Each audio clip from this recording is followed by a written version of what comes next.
Hey, good morning, Lucia. How are you Good doing? morning. Fine, thanks. I'm so happy to be here today. Yeah, okay, so today we're having our first interview in the shift. We're having Lucia Sanchez, that's the current CEO and founder of Digital Gastronomic. So, yeah.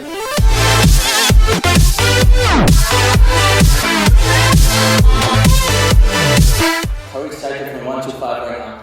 I'm really, really excited. 5 is the top. Yeah, 5 is Then top. 5. So then, please tell us a bit about yourself. So, I'm Lucia Sanchez. I'm 20 years old. I'm currently doing third year of business management and digital innovation in London. But I'm doing online classes at the moment. And at the same time, I run my own digital marketing agency. It's a digital marketing agency for restaurants. So we run social media, web design just for restaurants and coffee shops. Yeah, that's super cool. And how are you doing with that? Do you think it's difficult, like for a youngster? Yeah, at the beginning it was hard because when I went to talk to restaurant owners, they were like a bit skeptical. They were like, "You're too young," or like, "Are you doing this just because of a hobby? It's not. Is it a proper business? Can you make invoices?" They were like, they didn't trust me at the beginning. But now we have over 30 restaurants, so now there's a proof that we actually do good work. So now it's easier for me to go and talk to a restaurant owner. But yeah, at the beginning it was hard. So do you think like once you have got like one or two restaurants, like it's more easy like for a next restaurant, yeah, because you have like a portfolio before that you can work on? Yeah, that's true. It's way easier as you get more clients.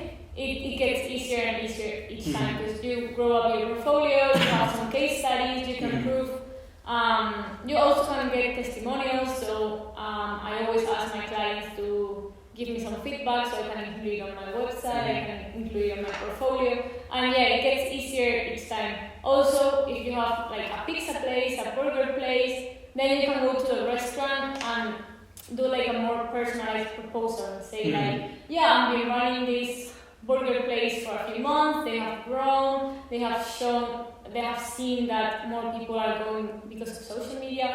So yeah, as you grow your portfolio, it gets easier. And like, what came to your mind, like you're 20 years old guy, like as happy at college, and what like did you make like, to enter into that market, to like do an entrepreneurial business?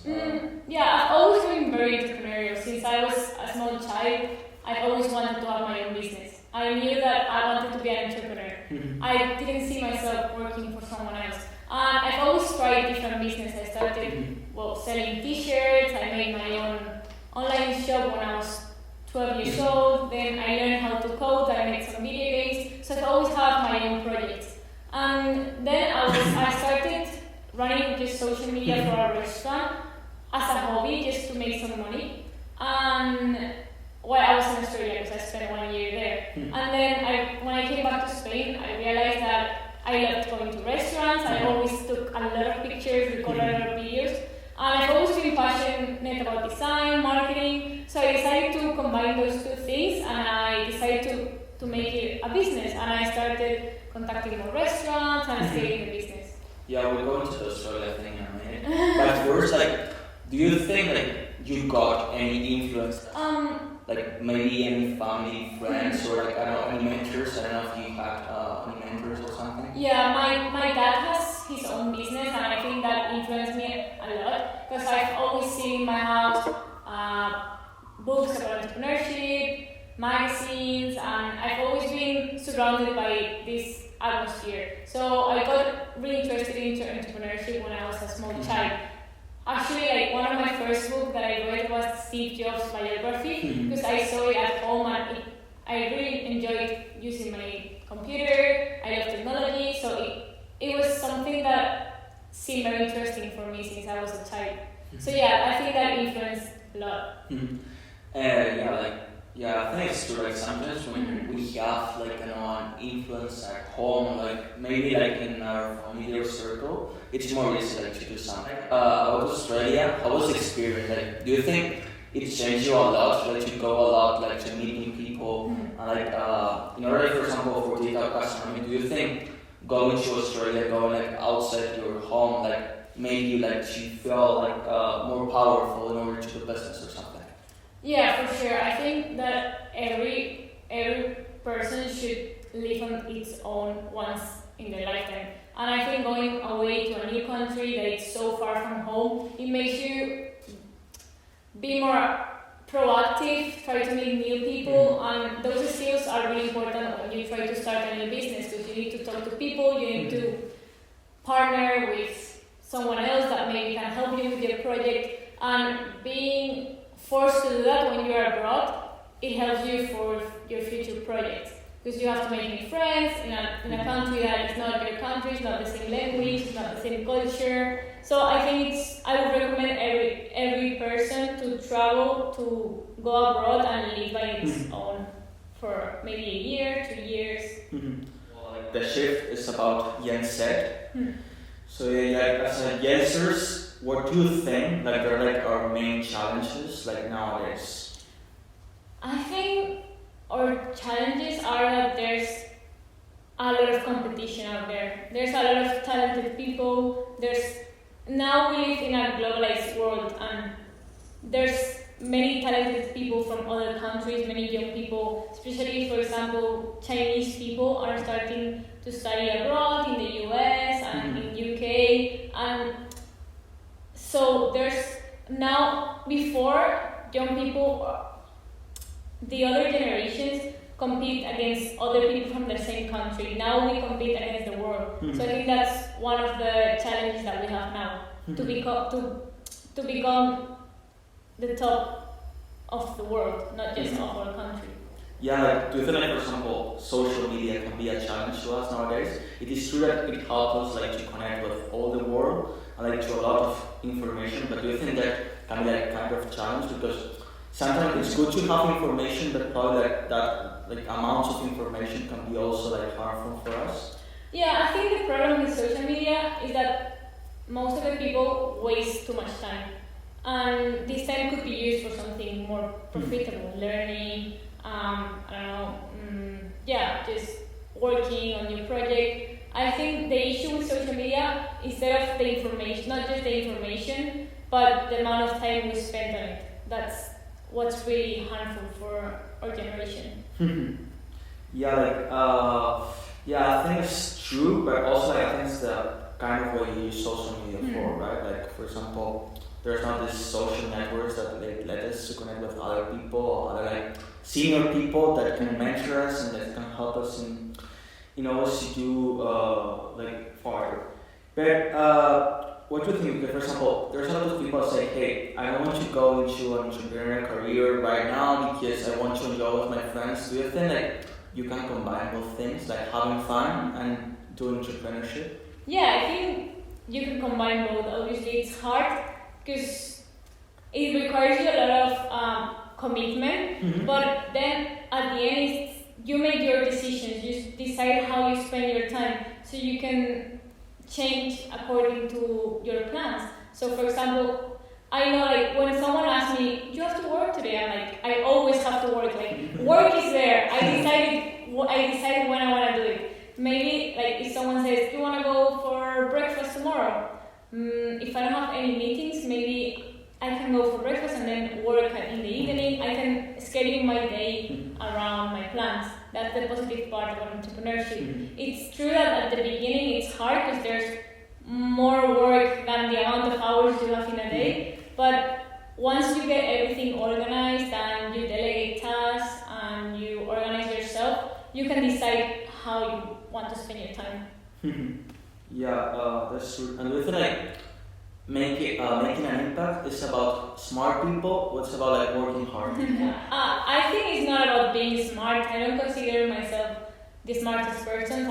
I wasn't the typical person who got 9, 10s in school. I've always been like 8, 7, 8, 9 sometimes. But I consider myself a hard worker, and I think it's more about hard work, but most important about mindset. It doesn't really matter how smart you are if you don't have your goals, you don't have your objectives clear. Because I remember at school I went with many people that were really, really smart, but they didn't know how to make the most out of how smart they were. They were just studying to get good grades, but they didn't know how to apply to make a change or to make something, to make a project. So I think, it's more about obviously hard work and mindset. I think mindset is the most important. So about mindset, like what advice would you give to other shifters that like they're probably watching us like when we launch this video? For sure, I would recommend traveling and getting away from your comfort zone. Maybe that sounds a bit cliche, but it's true. I experienced that. I've been going away since I was small, and every time I travel on my own, I go somewhere new, I have to talk to new people. It forces you to make an effort, and that's where I've always had the best ideas. I feel that I've been more productive when I was away on my own, having to deal problems within myself. And so I think for mindset, I would recommend just going somewhere on your own. Yeah, I completely agree with you, and I think sometimes when we're like in our routines, like we don't see like after our eyes, like when someday we just go out only maybe for a day, for a week or whatever, like we can just like the other part of the world, like we don't see like normal day, and then that's the way, like that's the moment where you say, hey, I can make an impact this way. Yeah, I totally agree with that. Because when we have a routine, we don't see anything else apart from, we always think, oh yeah, at 9 I have to be here, then I go at 11 to somewhere, then I have to go for lunch, and then I go work, and then you don't get to sit and think of new projects, new ideas. You live on a bubble. And like for example, we're talking about about going out of our comfort zone, but like last year something happened and it was COVID. What challenges do you think, and like what advantage has COVID created for all of us? I know it's a tricky question. So I think for me it has actually been positive because it forced me to stay in a place and focus on my project. Because before COVID, I was studying in London, and I went to Australia, and I was traveling, and I was running social media, but just as a hobby to make more money, to keep traveling. So I wasn't focused on a project. And coming back to Spain and having to stay at home for so many months, it forced me to focus, to spend more time learning new things and growing the project. So in that way, I think it helped me to focus more. And I think young people also started to use the internet for learning, for thinking about new projects, reading maybe. So it gave us like a break of our busy lifestyle to focus and realize what we want and what we don't want. So about learning, do you think like learning is about money or is about interest? Like what I mean here is like a lot of people, I want to learn a bit more about blockchain, but do you think if I want to learn more about blockchain, do you think I need the money or just the interest I need to get to that topic? For sure, I think it's the interest. And nowadays everything is online. We can access to any resources at free or even a really cheap price. There's a lot of online courses taught by universities such as Stanford, Harvard. So we can get access to a lot of sources of education. Now, I don't feel that the more money you have, there's no need to spend a big amount of money on a master's, on an online course, because all the content is online now. It's free or really cheap. Of course, there's some exceptions, but if you want to learn something and don't have the means to spend the money, you still can do it. Yeah, and also I think like now COVID has led us to open a lot of borders with all these universities that you were talking about. Like for example, in my case, I can study at home. Like I can be every place I want in the world and just connected to Zoom to class. Yeah, for sure. Like I think it helped us to become location independent, because I'm also studying my universities in London, but I'm doing it from Spain, from my home in Alicante. and at the same time I run my own business. So it helped me to do both things at the same time, because I know that if this year if I had to be in London, I wouldn't have not started this business. Because I would be in London, I would be commuting to university, wasting a lot of time with the metro, the bus, then social life as well. And I know that if COVID didn't happen and didn't allow me to study from home, I would have not started this project. So yeah, I think that COVID has helped a lot with being able to get access to education. Yeah, so let's talk a bit about routine. Like, what do you think? Like, I want to prove that like an entrepreneur routine is not a weird routine that only a few people have. Like, what is like your kind of routine? Like, what are your hobbies? Like, do you do any kind of sport every day? I don't know. Maybe you do some mindfulness or maybe some meditation. How is your routine? Well, yeah. I love doing sports. I do water sports because I live in Alicante and we have the sea there. I love surfing, I love wakeboarding, being outdoors, walking, hiking, and running. Yeah, I always try to do a little bit of sport every day. I also love going for a coffee, of course. I have a marketing agency for restaurants, so I love going to restaurants. I spend most of my free time going to restaurants, and most of my spare money as well to go to restaurants.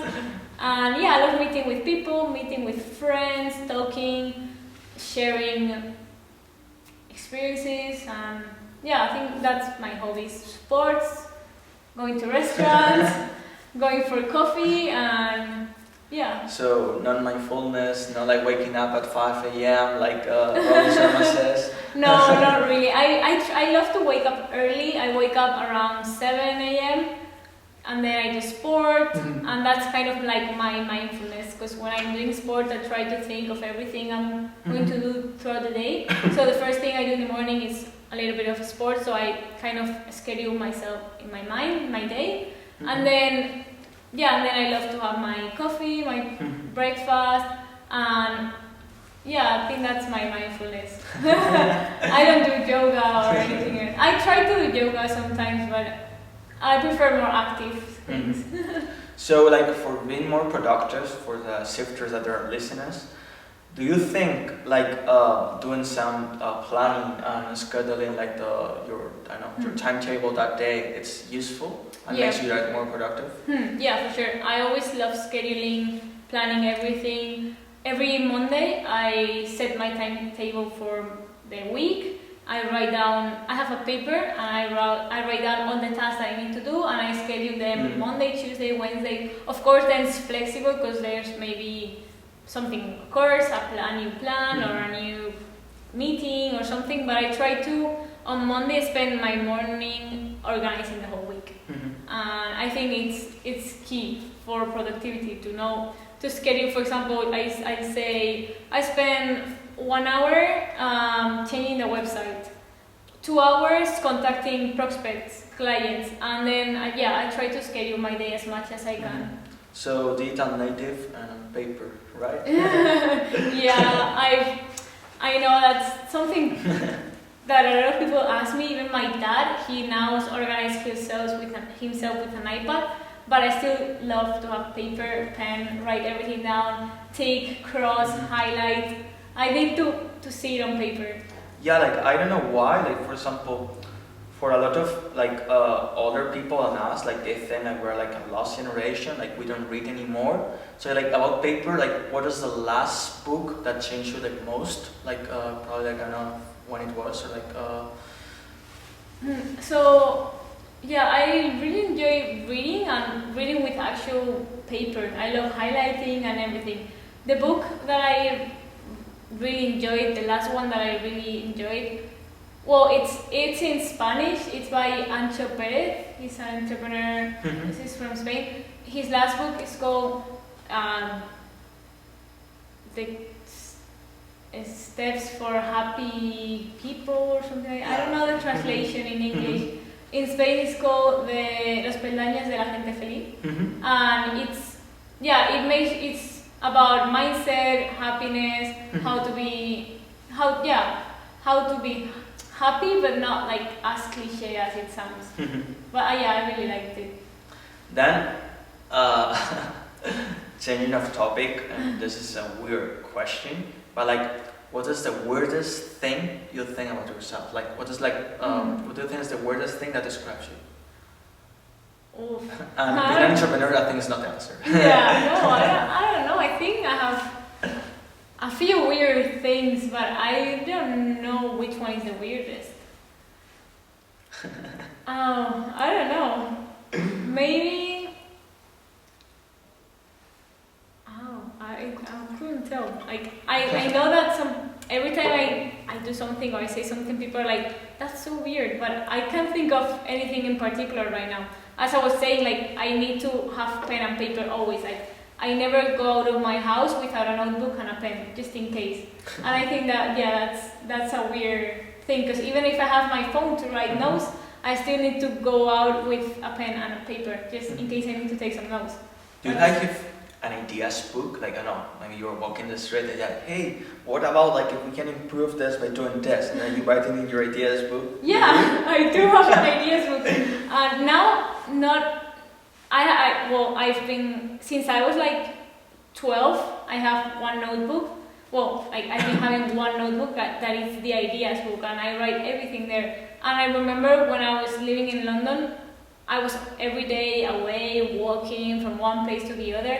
And I made myself a small book like this size, and I had it in my pocket.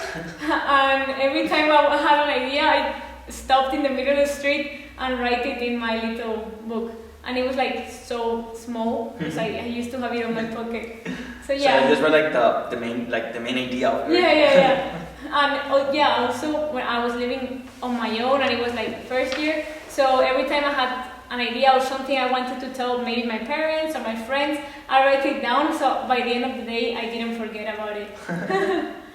But always on pen and pencil. Yeah, pen and paper. That's nice. And would it be something that like you would change that you have done already? For example, I don't know, in the past 5 years, you have done something that you regret about it, and you have changed that. There is something that you, for example, if there are any shifters that are right now, they're 15 years old, what advice would you give them? I don't think I regret anything. I think I took all the opportunities that were available for me, and I made the most out of them. So yeah, as a recommendation, I would say just take any opportunity that you have. Like if you see that there's a competition about like a startup project, like for example, I remember when I was younger, I was always searching for entrepreneurs scholarships, programs. For example, I won a participation in a program called Imagine Creativity, and it was a trip from Barcelona to London, and completely for free, and you had to develop an entrepreneurial project during the trip, and then it gave you access to the Mobile World Congress, and it was great. So I would say that young people have to be actively searching for these kind of opportunities, and always applying, even if you don't think you have the chance to win. Always apply to these opportunities, scholarships, apply to the university you've always wanted to go. Like, don't put limits on the possibilities that you have, because there's always a chance that you get the place. Yeah, like for that, did you get any help, like from any other mentors or like senior people? Not really. I've always loved searching for information. I spend a lot of time just Googling everything. I think it's more just about the time you spend. So it's about being curious, being interested. Yeah, being curious, searching for new things. Just Google search, in social media as well. And you don't need anything else. Just curiosity and time. So then, like about curiosity, there is this kind of people that, for example, now there's like Elon Musk, that they're like genius, the smartest person ever. But do you think it's better to be extraordinary and late, or good and on time? Because, for example, there's a lot of people that say, I don't want to do nothing because I'm not that smart or I'm not that genius as Elon Musk. But what do you think? Like about being good on time, I don't think that there's an actual correct time. Like there's always opportunities, and you have to just know how to search and where to search. So yeah, I think you can be, as we were talking before, it's not about being good or the best. It's about your mindset and your goals, and just and being able to identify an opportunity, even if someone else don't see it as an opportunity, because there's not the right time. I started my business during COVID, and my business my service is for restaurants, and many people were like, but how did you start a company offering a service to restaurants where restaurants are closed and they don't even want to invest in social media or in website or in implementing something new? But I identified that there, maybe not now, but in the long term it was going to be profitable, and now I'm seeing the results of all the work that I did during the COVID, because at first it was so hard to get new clients, as I was saying, they didn't want to invest. But now, as I send a lot of proposals, I talk to a lot of people, now I'm starting to see these results. I'm starting to get calls from restaurant owners that I was talking 5 months ago, probably. And so yeah, it was not the right time, it was not the best time, but I identified the opportunity. So I think there's never the best time to do something. It's just seeing the opportunity and getting action. So like, what was like the first time you said, yeah, this is my way in life to do something meaningful to society? It's also like, I know it's a tricky question, but Paul is like, yeah, I know, maybe with the pandemic, now like all restaurants are closed, I know I can help them, to get open again, I can help to enter the mind of new people, these restaurants. So I do think, for example, digital gastronomic is like your way, to make an impact in society right now, or it was like before when you realized this is like the way I wanted to make an impact? I think we're helping restaurants to promote themselves, get out there, trying to get more clients, but I don't think maybe calling an impact to society, because we help restaurant owners, we're not making an impact to society. I think that I would love to make more impact to society, maybe more with my personal experiences, helping young people, as you're doing this generation, as you're doing with the Swift, with all your projects. And I think it's not just digital gastronomic as making an impact, because we're helping other businesses, we're providing a service. But personally, I would love to do more to make an impact on young people, especially. Yeah, that's really nice. So like, for all the sifters that are listening, would you give them like any advice? Because what power do we have right now that they didn't have like our previous generations? Well, I think now that we live in a globalized world, everything has become easier. We can travel more easily. Not now because of the COVID, but we can access to opportunities all over the world. For example, even now with COVID, all the internships have been made remotely. So we can do an internship from a company that's in the US and the UK, and we are able to get into that competition for that place. Whereas before you had to live in London or you had to be in the US, which is not always easy for someone here in Spain. So I think that we have a lot of opportunities. We can, if you do a LinkedIn search, you can see how many opportunities there are.